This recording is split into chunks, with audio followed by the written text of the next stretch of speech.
스토커들은 50번 100번 연락해도 답이 없다가 제발 연락 좀 그만하세요, 힘들어요 라고 하면 대답이 왔네.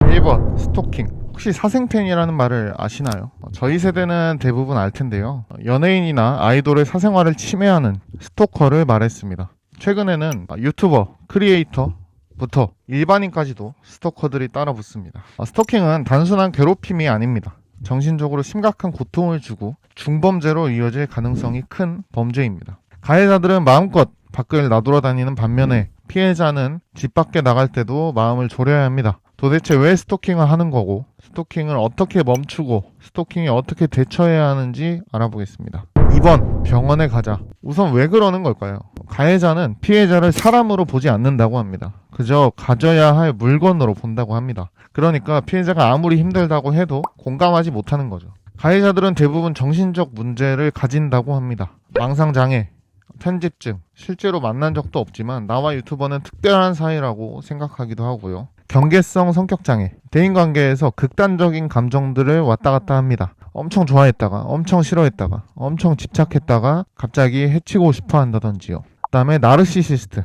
난 이렇게 대단한데 네가 나를 거절해? 네가 나를 안 만나줘? 그럼 너를 해치겠어. 이렇게 된다고 합니다. 그 다음에 반사회성 인격장애, 사이코패스, 상대가 힘들어한다는 감정에 전혀 공감을 못합니다. 아마 이런 특성들을 복합적으로 가지고 있을 수도 있습니다. 스토커 범죄를 없애기 위한 가장 좋은 방법은 스토커 스스로가 그 범죄를 멈추는 겁니다. 그러니까 내가 누군가를 스토킹하고 싶다, 누군가를 계속 쫓아다니고 싶다면 내 행동이 범죄구나 자각을 하시고 정신과를 꼭 찾으셨으면 좋겠습니다. 의사 선생님과 상담을 하고 필요하다면 약물 치료도 하고 그러면 정말 금방 괜찮아질 수 있으니까요. 가해자의 그런 조그마한 행동이 피해자의 정신적, 경제적 피해를 막을 수 있고 가해자 본인도 가해자가 되지 않을 수 있습니다. 3번, 개인정보가 시작이다. 모든 스토킹 범죄의 시작은 개인정보 탈취에서부터가 시작이라고 합니다. 물론 내가 좋아하는 유튜버가 어디 사는지 궁금하고 어떻게 생활하는지 궁금하기도 하죠. 하지만 흥신소를 통해서 뒷조사를 하거나 아니면 전화번호라도 알고 싶다, 그런 호기심이 스토킹 범죄의 시작일 수도 있습니다. 그러니까 그런 충동이 드신다면 꼭 자각을 하시고 멈추시고, 그런 충동이 정말 참을 수가 없다면 꼭 정신과를 찾으셔서 의사 선생님한테 도움을 받으셨으면 좋겠습니다. 우리 모두를 위해서요. 4번, 피해를 당한다면 누구나 스토킹 피해를 당할 수 있습니다. 모두가 유튜브 영상을 올리진 않지만 인스타 스토리도 하고 인스타 사진도 올리고 카톡 프사를 하기도 하잖아요. 그러니까 스토킹은 피해자의 잘못이 절대 아닙니다. 그럼에도 내가 피해자가 되면 어떻게 해야 될까요?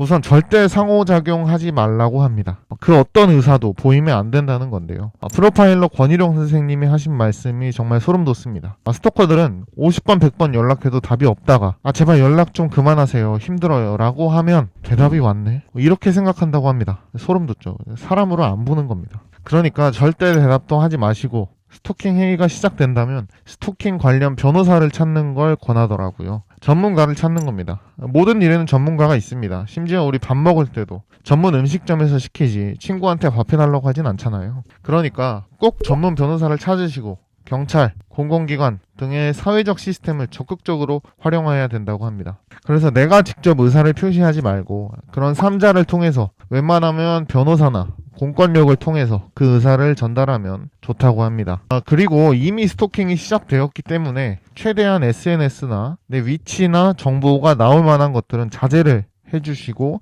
친구 SNS까지 올라가는 것도 노출되지 않도록 하는 게 필요하다고 합니다. 물론 피해자는 잘못이 없습니다. 가해자가 전적으로 잘못한 거고요. 다만 추가적인 피해를 받지 않기 위한 거니까요. 내가 피해자인데 왜 내가 조심해야 돼? 이런 생각이 들지만 일단 스토커 먼저 처리하시고 그 다음에 우리 일상생활을 하자는 거죠. 그렇다고 여기서 스토킹을 피해자 탓으로 돌리면 절대 안 됩니다. 분명히 가해자의 잘못이 100%라는 것도 알아야 합니다. 5번, 결론. 스토킹은 누구에게나 일어날 수 있고 피해자를 너무나도 힘들게 하는 범죄입니다. 그게 중범죄로 이어지는 경우가 굉장히 많고요. 가해자는 보통 망상이나 정신적 병을 가지고 있는 경우가 많습니다. 그러니까 내가 그런 충동이 든다면 꼭 병원을 찾으셔서 전문가에게 치료를 받으시고요. 스토킹의 시작은 개인정보의 탈취, 내가 누군가의 핸드폰 번호나 주소가 궁금하더라도 그건 범죄의 시작이라는 점을 자각하고 멈춰야 합니다. 그런 충동을 멈출 수 없다면 병원을 찾아야 되고요. 내가 그런 피해자가 된다면 어떤 반응도 해주지 말자. 거절의 반응도 스토커들은 의사소통이라고 생각한다. 만난다거나 소통하지 말고 모든 가능한 법적, 사회적 수단을 활용해서 도움받아야 한다. 스토커 전문 변호사를 고용하는 것도 좋다. 더 이상 피해자도 가해자도 나오지 않았으면 하면서 마치겠습니다. 감사합니다.